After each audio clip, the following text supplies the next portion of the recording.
This podcast series is supported by members at Patreon. If you want to support this podcast series, head to patreon.com/Cascadian Beer.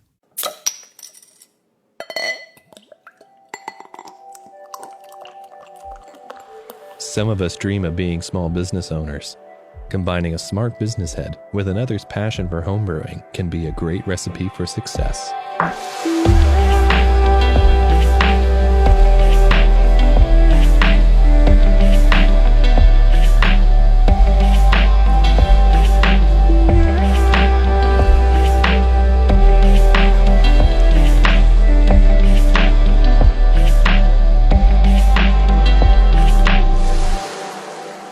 Welcome to the Cascadian Beer Podcast. My name's Aaron, and I'm a Cascadian. I have a background in radio and television broadcasting. I'm a music producer and have a passion for beer. I don't consider myself to be an expert in beer by any means, but I do enjoy and respect the craft and the passion of these brewmasters. I want to learn from these pioneers on what sets them apart from the rest, and why they choose to call Cascadia their home. Cascadia is a bioregion in the Pacific Northwest on the North American continent. It is made up of the U.S. states of Washington and Oregon, as well as the Canadian province of British Columbia. In this podcast series, I'll be profiling the unique breweries of Cascadia, a region that has a strong presence on the international beer scene. In this episode, I'm in Seattle, Washington, in the neighborhood of Ballard. Despite an already established craft beer scene within the local community, Lucky Envelope Brewing, started by two friends in 2014, slotted in perfectly and didn't take long to make their mark. My name is Raymond. I'm the Director of Operations and co-founder. My name is Barry. I'm the brewmaster. How long ago did Lucky Envelope start? We formed our LLC in 2014, but we didn't open our tasting room doors to the public until May of 2015. And where does the name Lucky Envelope come from? Name comes from the Chinese tradition of the elderly generation giving the younger generation the red envelopes filled with paper money. Particularly during Chinese New Year, but you might also see it during major life milestones and events such as getting married or having a child or graduating school. The act of giving the envelope, and roughly translated from the Mandarin word for the envelope, it means red pouch, red envelope, which some people refer to as the lucky envelope. Right. So whose idea was it to open the brewery anyway and get things started? It was a combination of the efforts between Raymond and myself. Ray's always wanted to own his own business.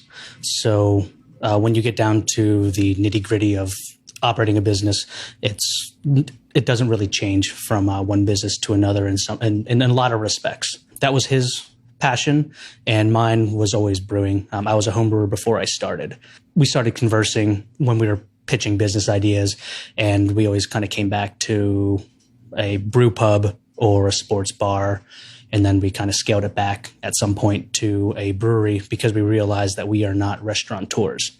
And the restaurant business is notoriously difficult to function and to make a profit. So how long were you homebrewing before then, Barry? I started homebrewing in 2008. So I got my first homebrew kit from Bob's Homebrew in the University Village. It's actually how a couple breweries in our neighborhood started. From there, started doing extract batches and getting into the processes, starting to understand the chemistry behind it. And from there, I went to All Grain and then started entering some homebrew competitions, started doing well there, and just kind of followed that dream that a lot of people follow. So Raymond, when you tried Barry's beer, did you think, oh yeah, this is something really good here? Yeah, so I had started helping Barry with his homebrews in a very minimal fashion, probably in 2011, 2012 timeframe. So that was a few years after he started. While I enjoyed the process and helping out, definitely more a fan of just drinking the beer at the end of the process. Fell in love with his beers from the get-go. He is a big German lager fan, and those are my favorite styles of beer, so really happy with that. So how did you decide then to open up in this neighborhood? So when we were first looking for our property, we definitely looked at various neighborhoods around town, both accessible by vehicle, but others that were a little harder to get to. And we landed with Ballard, one, because there are other breweries in this neighborhood. There's actually 9 of us now. There used to be 10 when we first started.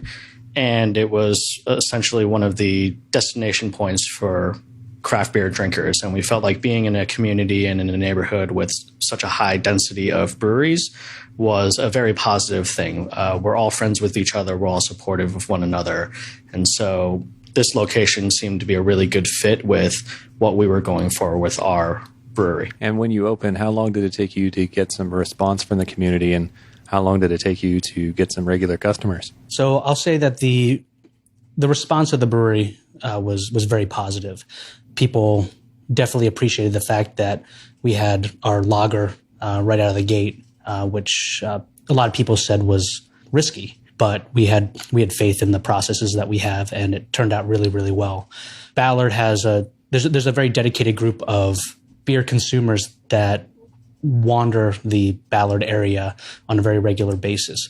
So our stream of regulars started relatively early. They make the rounds in between the other breweries and then stop at our place. But and then we have a couple people over time that kind of build up that rapport. Raymond, what's the size of your tasting room downstairs? Our tasting room is probably about 900 square feet. We have an outdoor patio that we open up in the warmer months. And with that patio, we're probably upwards of 75 to 85 people. So is your local neighborhood and community your main target area, or are you shipping beer across the state yet? So currently we have our tasting room here in Ballard, and we also distribute our beer via wholesale channels around the Seattle area. And so we're regularly on draft at local bars and restaurants and bottle shops. And we're hoping that by summer of 2017, we'll be on retail shelves as well. Has anything changed since you've opened in terms of the style of beers you're doing, Barry, or are you still sticking to that kind of traditional German model? We definitely explore other styles. One of my personal favorite styles of beer is that German lager style. So for me, it was my goal to generally have a lager on tap in the tasting room as much as possible. And so far, we've been able to accommodate that. We have an IPA, our ENIAC Mosaic IPA, which has kind of become our flagship, a nice staple beer that that fits the Northwest palate. In terms of the other beers, a lot of those are ones that I developed as a home brewer, but they kind of round out the profile for beers that people might like to drink.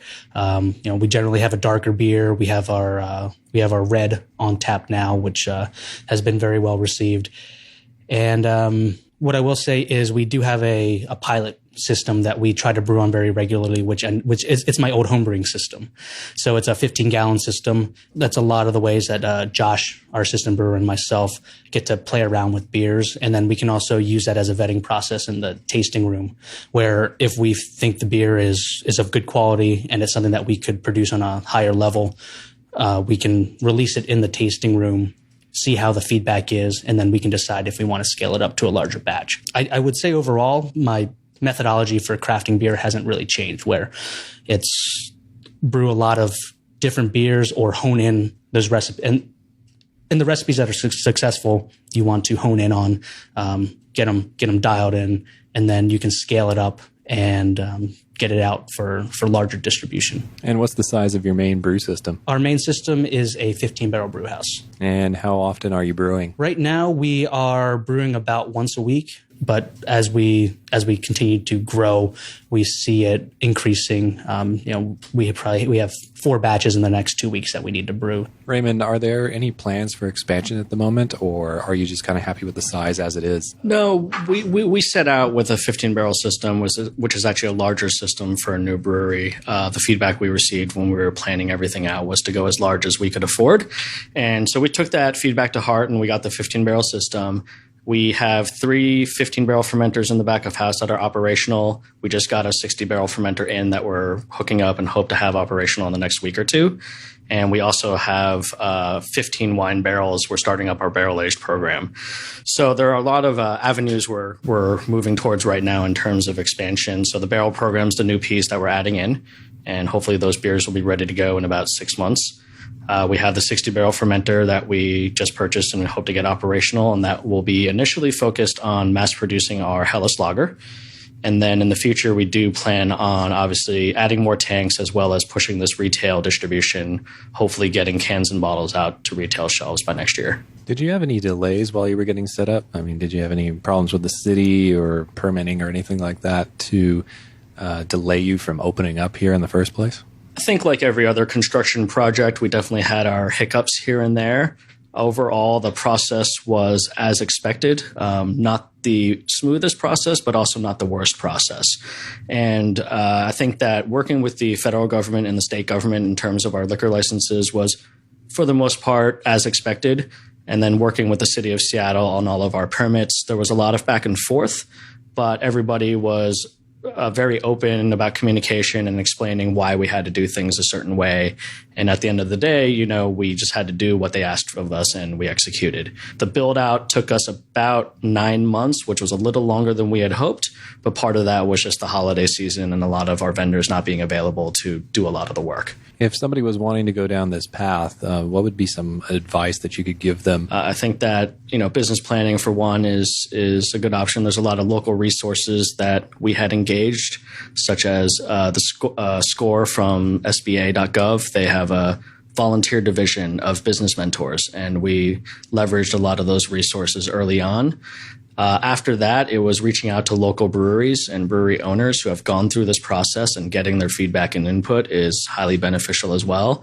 Even though we're all in the industry and we're all technically competitors, it's a very friendly industry and everybody wants each other to succeed. The stronger we work together as a group and the more successful we become, the stronger we all become in the future. This is a great industry to be in, and the best advice I think I can give is really reach out to all your peers in the industry, because we're all willing to help. What's one of your favorite beers that you're making at the moment? I'll say it's the beer I'm drinking right now, which is the Helles Lager. I like it specifically because it's a light German lager, not too hoppy, malt focused, and it's one of those beers that you can have at any time of the day, and it's not going to weigh you down, and you don't have to plan your night out around it. I'm generally a German lager fan, so I'm obviously biased there, but if I had to pick another beer, it'd be the Beardless Brewer Red Ale that we do. Who in the local community is making beer that's really inspiring you at the moment? Well, since our preference for German-style beers, the first one I think both of us can point to would be Will and Mari up in Bellingham, and now Skagit Valley at Chuckanut. The quality of the beers that they're putting out is fantastic, and they have a really great program going. Do you have a kitchen in your tasting room, or do you have food trucks come by when you're open? So we do not have a full kitchen on site. Again, when we initially started discussing our plans for this business, we did consider a brew pub, but quickly changed course when we realized we didn't really know the restaurant industry. City of Seattle is great. There's a lot of food trucks in this town, and we're able to secure food trucks for particularly our Fridays and Saturdays. And it's, a great partnership and beneficial for both sides to have them here, and they love coming here. So with that then, what is your favorite food from one of the food trucks that come by to pair with one of your favorite beers? So I'm a big fan of Chavoy's hot dogs. They do your kind of traditional Seattle dogs with cream cheese and whatever else, but they also do the bacon wrapped hot dogs and onions and kraut, and I love what they do. It's really simple. I grew up on the East Coast, so that is right up my alley, and I think it goes well with most of our beers, particularly our 2-pepper pale ale. It gives a nice little bite to it. For me, the food truck that sticks out of my head is Peasant Food Manifesto. Beth and her team, they do really interesting and tasty takes on Asian fusion food. And so they do this out of this world kimchi mac and cheese, which I really like. And with that one, I like to pair with our flagship Mosaic IPA. It works out really well because mac and cheese is just a pretty heavy dish overall. And then it's a little bit spicy from the kimchi with a little bit of tang. But then you need something kind of heavy to balance it out. Heavy in flavor, but not too overwhelming in terms of body and things. So an IPA has a lot of that oomph that can balance out against a pretty hearty dish. So since you've been here for a number of years now, do you think you would be able to see the same amount of success that you have if you were in another neighborhood in Seattle? If we were in a different neighborhood of Seattle, I do think we'd see a similar amount of success. Seattle and the entire Pacific Northwest has become very popular for the craft beer culture. I believe in the Puget Sound area, there's 70 breweries now. In Washington State, we have over 300. And then Oregon has another 300. So I think there's definitely areas of success all around Seattle right now. If we were in a different neighborhood, I'm sure we'd have a similar type of following of both fellow craft beer drinkers, people who are enthusiasts, as well as people who just want to try a new beer, who want to try out a new tasting room. All right. Well, thank you very much. Thank you. Thank you so much for listening. I can't believe it, but I'm now 10 episodes into this podcast series. I just want to thank everybody for their support so far and all the breweries that have taken the time to speak with me. I would like to especially thank those supporting this podcast on Patreon.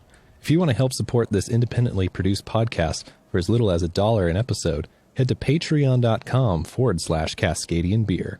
I would also like to thank those who have taken the time to leave us a review on iTunes. It really helps promote the podcast and get the stories of these craft breweries into as many ears as possible. I have a lot of episodes to come and would like to hear from you. If you would like your local brewery to be featured on the podcast, please leave us a note on Facebook at facebook.com/Cascadian Beer or send us a tweet at Cascadian Beer. For more information and to follow this podcast series, head to cascadian.beer. Until next time, remember, support your local.